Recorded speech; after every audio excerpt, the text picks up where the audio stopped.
Would you like to get rid of movement restrictions, become overall more mobile again, perhaps like you used to be in the past? Then you've come to the right place. I am Liebscher Bracht, and I have summarized the 3 most important exercises for you that ensure you regain basic mobility into one exercise routine. We will show you exercises today that can help you become more flexible. You can find more exercises on our channel. For the first exercise, please find a wall. We start by arching our backs. This is so important to counteract sitting. Put your hands against the wall and take a step back to a distance where you have little space in front. And now pull your navel in so that you come out of the hollow back and so that you can push the groins forward. And now you do that. And then you feel the stretch in the groin, in the hip, maybe in the upper thigh. And you may also feel it in your back. It pulls directly in the back. Don't worry about it. If there is a pull during the exercise, there is no longer a pull in everyday life. And you can also simultaneously stretch yourself backwards more and more. And let the head fall back. You can also, if that doesn't work because it often gets stuck a bit, use the other hand to hold your head a little bit so that you can slowly and leisurely move further into the stretch. And eventually you will be able to let go without it overwhelming you. I will keep my head up now to be able to explain it to you better. But you can keep your head down. And you just need to listen. Don't need to look. Push the groins further forward and try to consciously pull in the abdomen.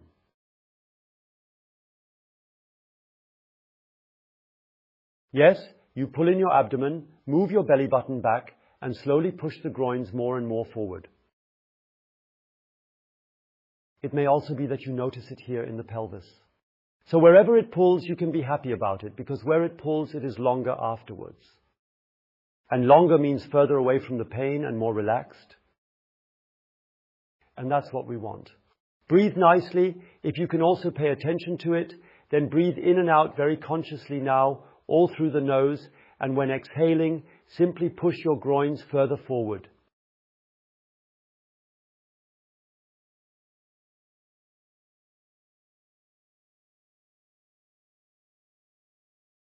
As I said, you pull in the belly button, then when you have your head down, slowly bring the head back up, maybe also with the support of the hand, come back up.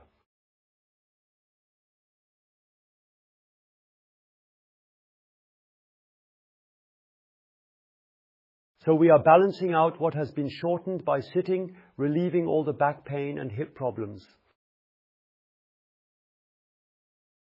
And now please stand shoulder width apart, stretch your legs out and go down.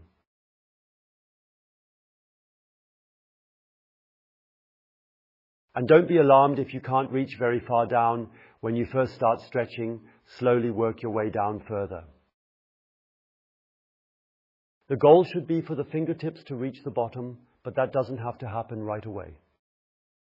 You're practicing just for yourself, and now you notice, now it's pulling the legs, it's pulling in the back of the knees, then it's probably pulling in the lower back. You can also simultaneously let your head hang down and support it a bit with your hand so that the neck also stretches. And then you just stand there, always making sure that your legs are straight, and then it just pulls so painfully in the back of the knee. You must always limit the stretching so that you can still bear it well, and then the unpleasant feeling is also reduced so that you can still endure it well.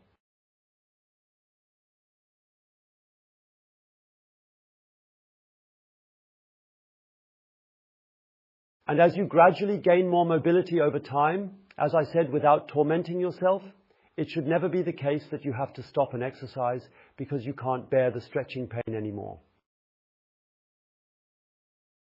Then you would have practiced too intensively. It must always be that you can bear it with a smile, maybe a slightly pained one, but a smile. And you will definitely notice, no matter at what altitude you are, how you slowly continue to move downwards.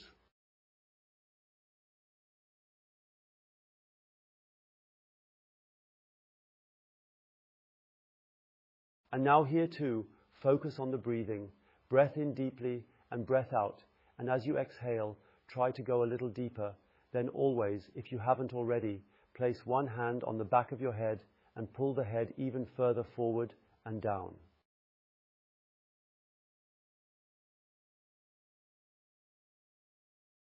So that the chin moves towards the sternum. Then you will also feel the stretching increasingly in the neck, and then slowly come out, move a little freely, and now please find a corner or a door frame and stand in front of the door frame or corner with your arms horizontal, and then raise them a bit higher.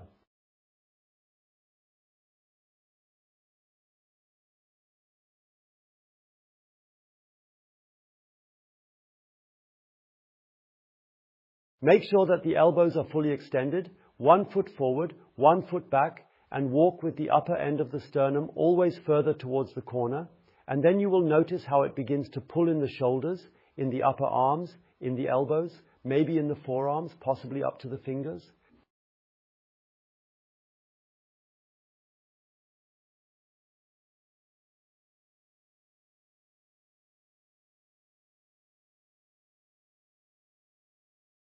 By the way, if your fingers fall asleep during this exercise, it is not alarming at all. It just means that you have such tight bottlenecks that this slight stretching already makes them so tight that they fall asleep. But if you trigger that during an exercise, there is nothing bad, because that means that the fingers tend to fall asleep much less in the coming night, because the constrictions are already somewhat relieved. Now you keep going forward, but now your hands are sticking to the wall.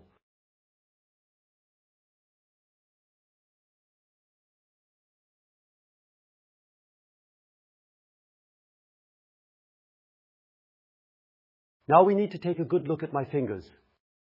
Bend the palm and the fingers, move them a little inward, lift the carpus off, so the arms are now slightly bent, and then you continue forward and stretch the elbows again.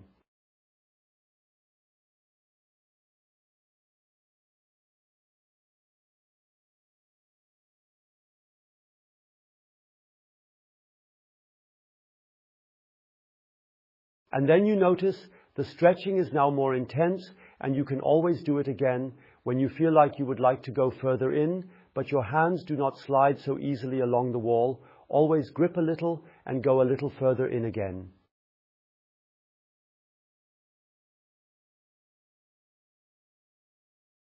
If you don't have a free corner, then use a door frame. But if you have a corner available, I would always prefer the corner. And then you slowly go back out and feel how nice and free it always is up front. The entire rib cage is open, breathing is easier. And now we will do the following. Now we go on all fours, and if you can't kneel like this because your knees are too sensitive, we will change that, by the way, because the more we do this exercise, the less sensitive your knees will be.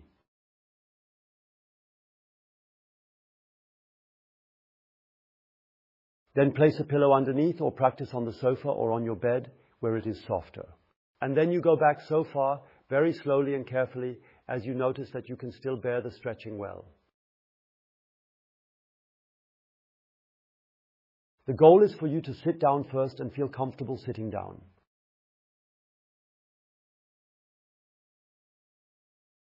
I always say, anyone who cannot sit relaxed for at least 2 minutes already has a huge problem in their knees without even knowing it. Therefore, that should be the first goal. And by the way, you can do this exercise regularly.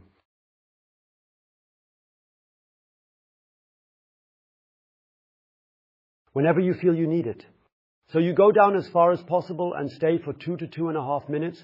Always go a little further in and a little more, so that the practice pain, the stretching pain, is always such that you can just bear it well.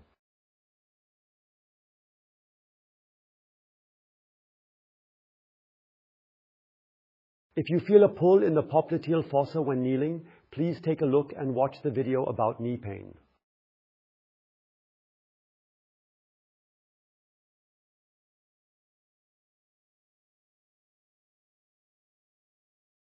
We can display one here.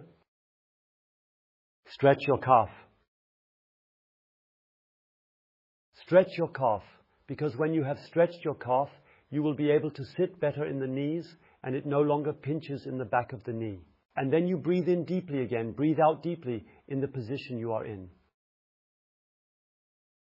To make it clear again, I am sitting now, but maybe you are also just here. That is not a problem at all. Then you practice in this angle and go forward millimeter by millimeter, or rather backwards, and keep going further into the stretch. So you don't have to sit right away. It may take a few weeks until you come down, but it's worth it. As much as the whole routine is worth it, do it every day, and you will be totally amazed at what happens. Especially if you haven't stretched much yet. And maybe one more piece of information. The goal of this video is that the older you get, the more pain-free and mobile you become. Come on. I am looking forward to see you again, training with us, maybe tomorrow or right now. And then see what happens. You will be thrilled. Goodbye.